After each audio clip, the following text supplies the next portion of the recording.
Infancia fue muy bonita. Tengo recuerdos buenos. Yo soy nacido en Limón, originario de Limón.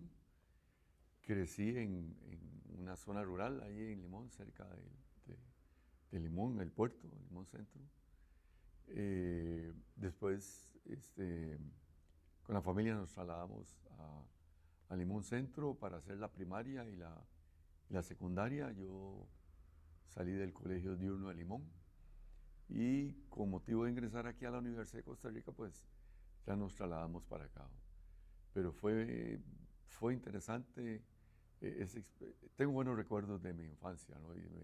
y de mi juventud, este periodo de juventud vivido en Limón. Pues, así como anécdotas, yo podría contar bastante, ¿no? Pero cosas que me marcaron fue de mi familia y probablemente por eso estudié en el área de agroalimentarias. Mi familia fue netamente rural, agricultores, y desde pequeños nos llevaban a trabajar en aquel entonces con el cacao, que era lo que se tenía como producto importante para pequeños productores, ¿no? Entonces, eso para mí fue bastante importante, ¿no? Sí, un tío siempre me hablaba de la agricultura y siempre tuve la expectativa de que cuando yo terminara mis estudios regresara a Limón, cosa que no se dio por circunstancias de la vida, pero sí tuve un tío que me marcó mucho los pasos ahí en la vida.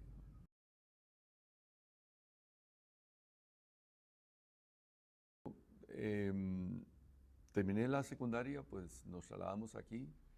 Eh, bueno, mi mamá con todos los esfuerzos, ella fue una señora increíble, ¿no? Nos trasladamos aquí.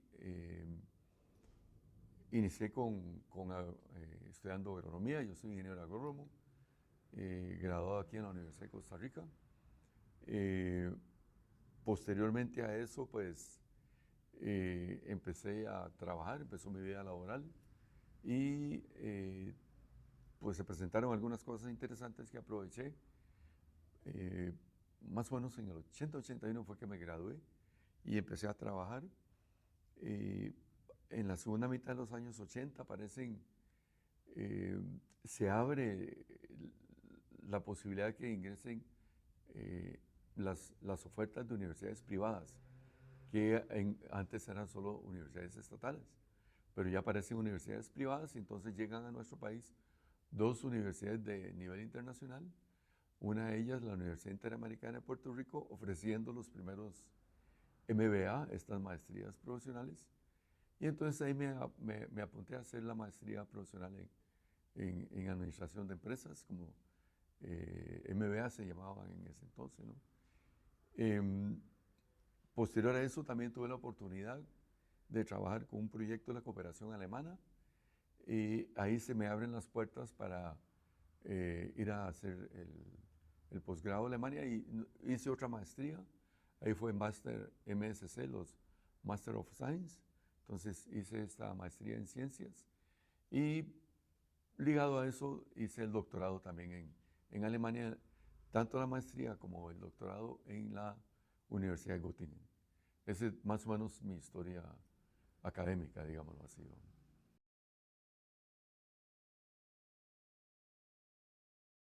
Una lección muy grande de vida, muy fuerte de vida. Eh, no solo llegar a otro país en el extranjero, sino a otro idioma, a otra cultura, porque lo más cercano que teníamos nosotros eran de profesores nuestros que habían ido a estudiar, por ejemplo, a México o a Estados Unidos, y uno estaba más familiarizado con el inglés. De pronto me encuentro en un país en donde hay que hablar alemán, entonces nos complicó un poco el panorama. Y eso fue una lección de vida muy importante porque eh, en el medio en donde estábamos, que yo creo que es una fortaleza ir a estos países, comparte uno experiencias de vida académicas y de vida como tal, no solo con gente de Latinoamérica y del país donde uno está, sino con personas de otros continentes, ¿no? Entonces, compartir experiencias de vida con africanos, con el sur de Asia, eso construye bastante, ¿va? Le da a uno otra expectativa de la vida, de lo que uno puede ser, ¿va? Entonces fue muy valioso. Se forma uno no tanto, no solo académicamente por estar en la universidad, sino también en este constructo de la vida que uno tiene al vivir con estas personas.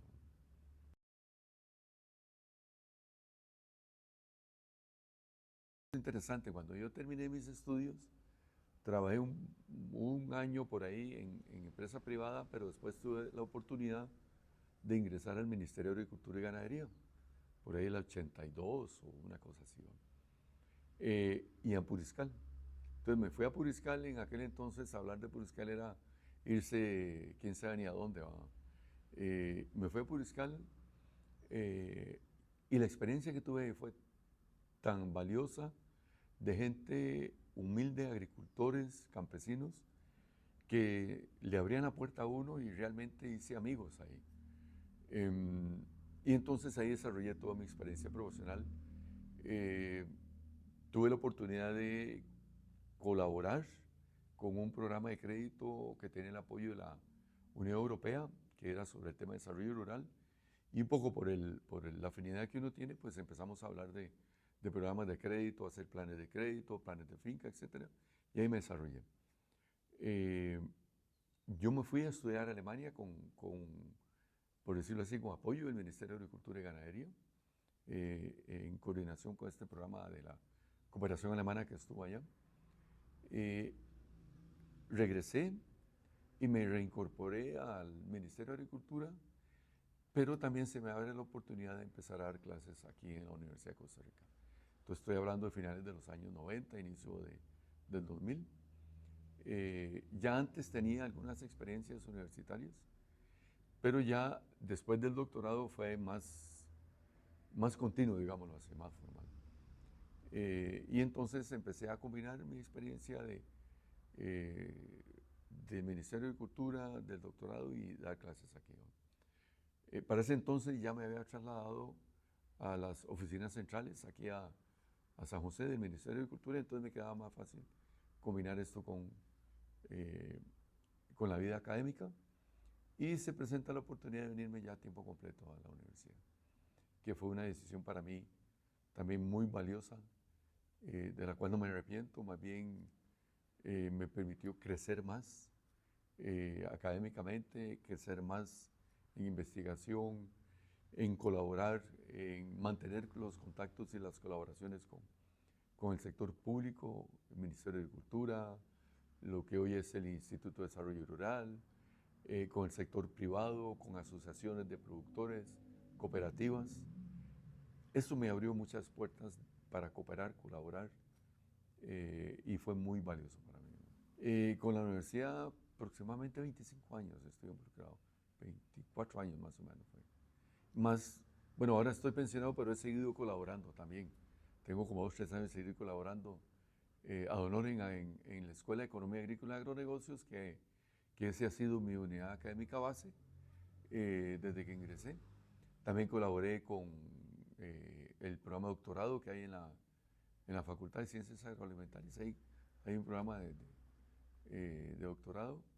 Y en la escuela se trabaja también con un programa de maestría de gerencia agroempresarial que en su momento colaboré también. Igual hacía investigación en el CIEDA, que es el Centro de Investigación en Economía Agrícola y Desarrollo Agroempresarial, que es la que funciona con nosotros. Pero también me involucré en proyectos de investigación con otros centros de investigación. Yo creo en la interdisciplinaridad y el trabajo multidisciplinario. Eso de enfocarse uno solo, pues también le hace perder a uno la perspectiva, el panorama de lo que puede ser la investigación básica, la investigación aplicada, le puede perder a uno de perspectiva lo que requiere la sociedad para su desarrollo. Entonces yo creo en ese trabajo inter y multidisciplinario. Entonces participé en proyectos de investigación con otros centros de investigación.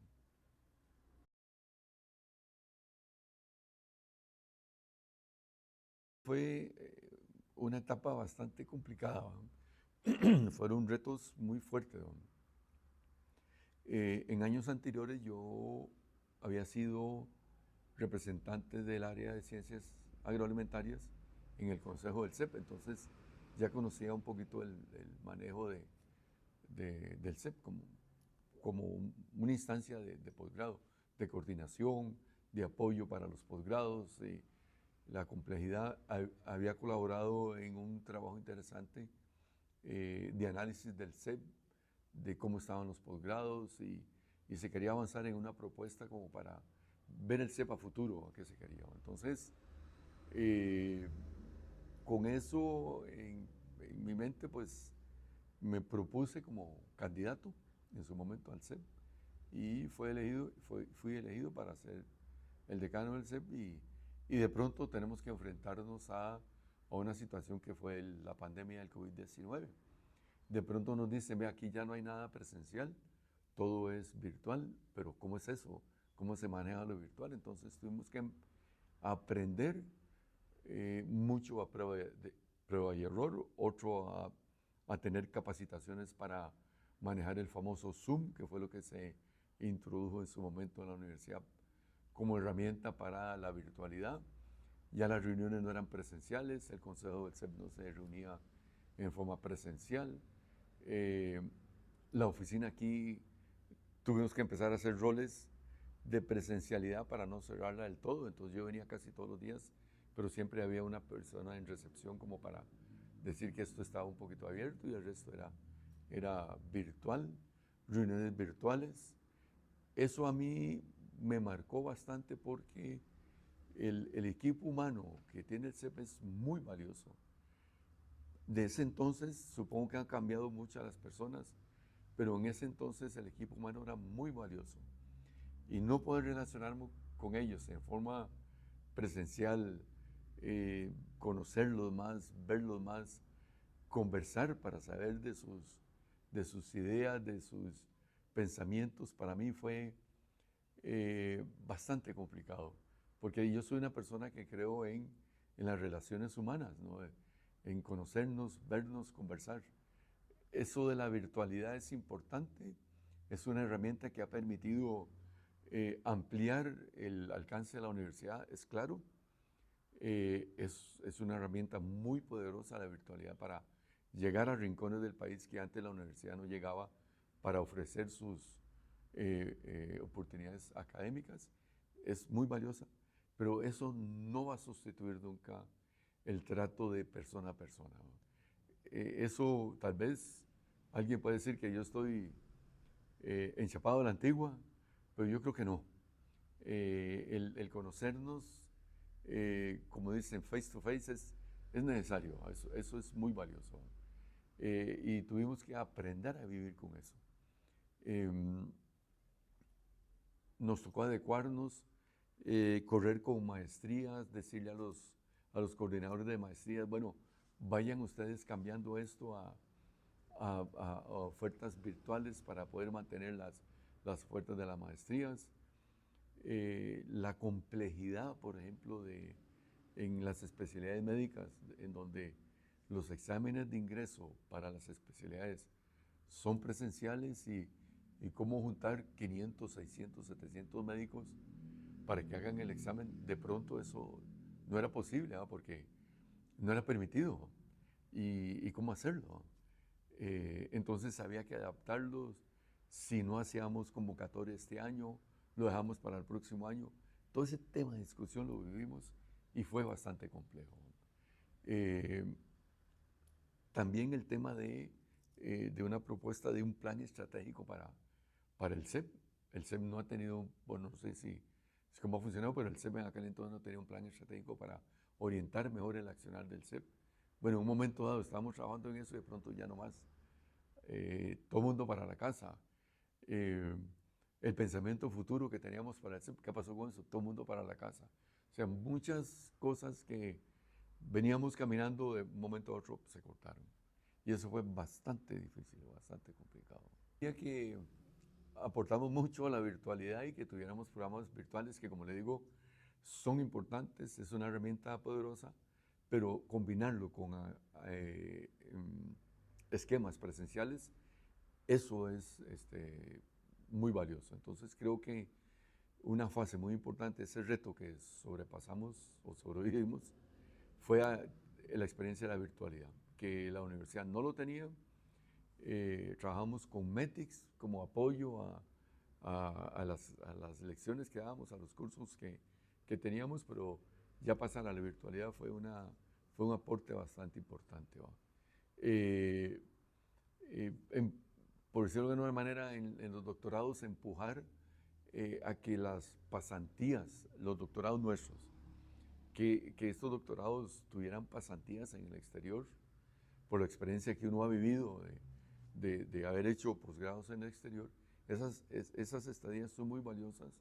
Y entonces empujar para que todos los doctorados tuvieran por lo menos un semestre de pasantía en el exterior, eso fue muy importante también. Reacomodar un poco las aperturas de los posgrados. Había sido muy rígido que era en este periodo, el otro periodo, y nosotros decíamos, no, un estudiante que termina su bachillerato, su licenciatura, por ejemplo, en noviembre, tenía que esperarse hasta el otro año para poder aplicar a, a un posgrado, porque si yo termino mis estudios y presenté mi tesis, por ejemplo, como en octubre, noviembre, mi graduación es en marzo del próximo año, ya yo no puedo aplicar a una maestría. Entonces, reacomodamos y empezamos a hacer aperturas, matrícula y reaperturas para que pudiera, por ejemplo, empezar en posgrados que inician en enero. Eso lo logramos. O sea, reacomodamos un poco los temas de la matrícula, los tiempos de matrículas. Fue complicado, hicimos con unos posgrados la prueba, funcionó y entonces eso movió un poco más el tema de que los estudiantes no se fueran a otras universidades, sino que también pudieran continuar aquí. Eso también movió bastante el posgrado.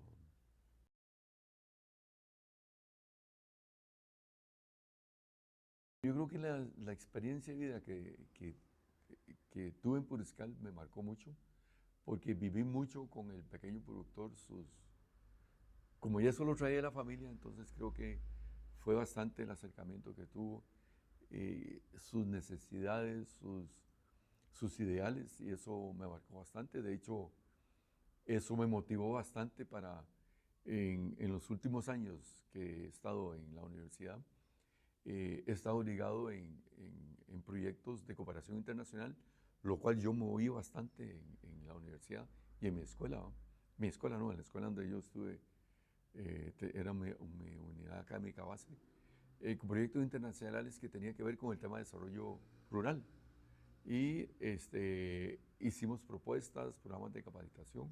Eso me motivó bastante y entonces le ayudó al pensamiento eh, para colaborar con la academia, ¿no? ¿Por dónde podría trabajarse? ¿No?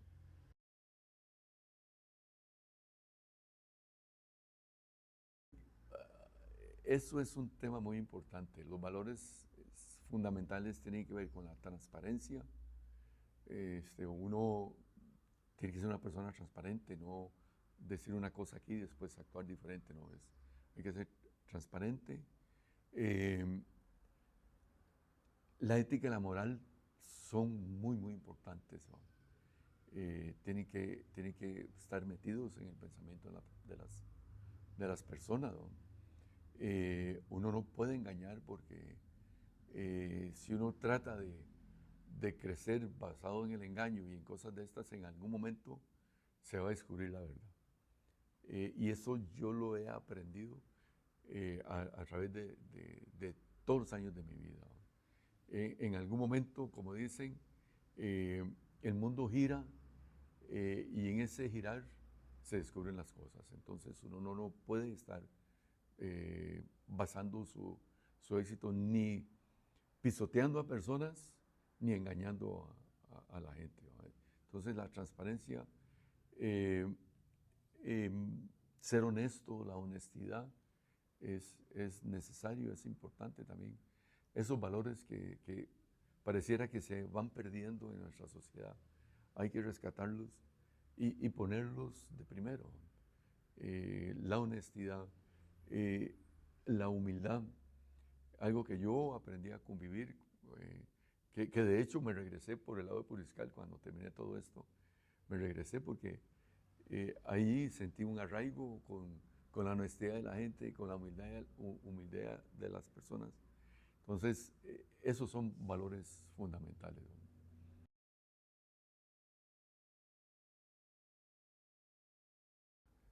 Tengo algunas cosas para entretenerme. Eh, Me gusta caminar, ir a caminar y eh, irme a juntar con las familias amigas a Puriscal, andar por Acosta, por todos estos lugares que uno conoció, que hay gente realmente buena. Eso me gusta bastante, ¿no? Eh, los fines de semana eh, salir a cualquier lado para distraerse, eso es bonito. Salir sin un plan, sino vamos a ver qué pasa. Entonces, eso es bonito. Eh, También me gusta leer.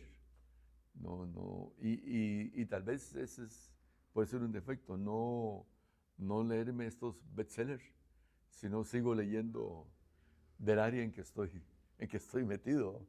Eh, Tengo también como entretenimiento estar viendo cursos que hay ahora en internet, entonces también del área en que estoy metido, eh, que son interesantes. Que ahí es donde yo refuerzo mi idea de que lástima de cursos presenciales, porque también como colaboro como estudiante de un curso de estos, veo ese vacío que se da en no conocer a la persona realmente que está dando el curso. Pero me mantengo actualizado, me gusta actualizarme, entonces para mí un entretenimiento es estar viendo dónde hay posibilidad de estarse actualizando en cursos cortos, información actualizada. Me gusta, por ejemplo, que participo como evaluador en proyectos, eso me entretiene bastante, entonces hay diferentes instancias que me mantengo en contacto y entonces me invitan para evaluar proyectos. Esos son los hobbies que tengo. Ya no lo he pensado de esa forma, de ver algún hobby que no lo haya probado. Eh, He tratado un poco de avanzar en temas de hoy día, de meterse más en ver nuevos software, herramientas y este tipo de cosas que sí me hubiese gustado meterme más en manosear y no solo ser usuario de software, sino cómo construir. Pero creo que ya no, no lo veo a corto plazo.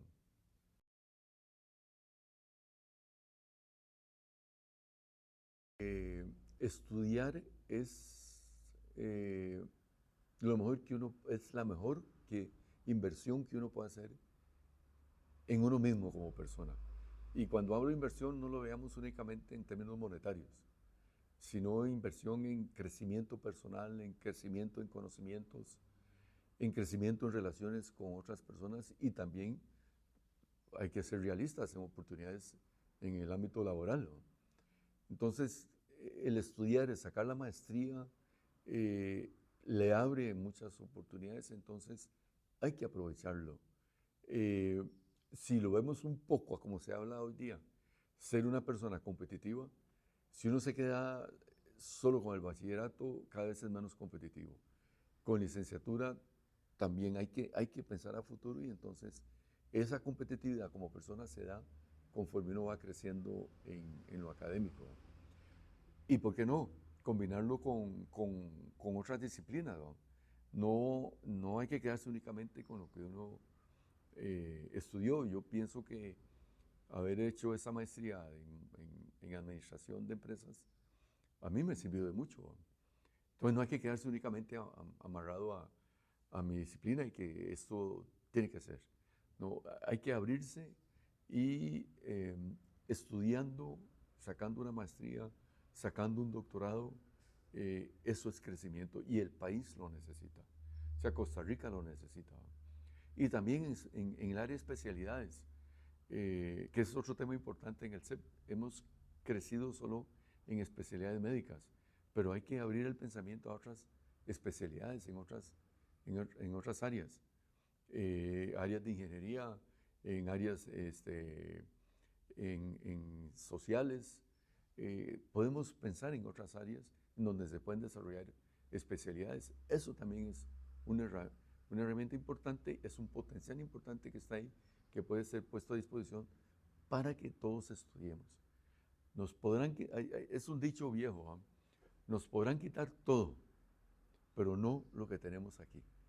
Esto es lo valioso que podemos tener. Eso es lo que nos da el potencial de crecimiento. Tener disciplina, y como le digo, disciplina, transparencia, honestidad, creo que son las cosas importantes, además de lo académico. Creo que son las cosas importantes que yo dejé a los estudiantes. Inclusive a mí me hacían chistes porque yo decía que era a tal hora en punto y a esa hora en punto, y decía, no, es que Olman viene con eso. O sea, esa disciplina hay que hacerla. Y el cumplimiento de las cosas, eso es importante. Yo creo que eso traté de transmitírselo a los estudiantes en la escuela.